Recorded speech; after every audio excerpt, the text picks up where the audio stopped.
रंगो नूर से भरपूर शहर लंदन के मुकामी होटल में पाकिस्तानी मरूफ सिंगर अताउल्लाह ईसा खिलवी का शो मुनक्कद किया गया।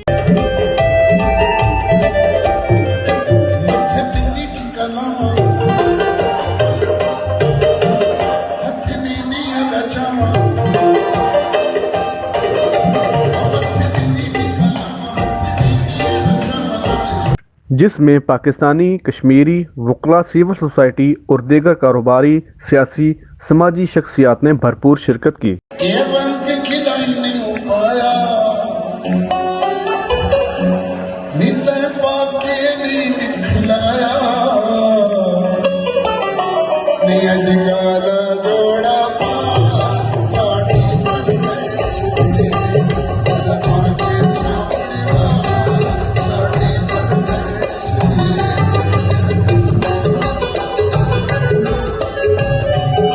इस मौके पर अताउल्लाह ईसा खिलवी ने अपने फन से महफिल को चार चांद लगा दिए।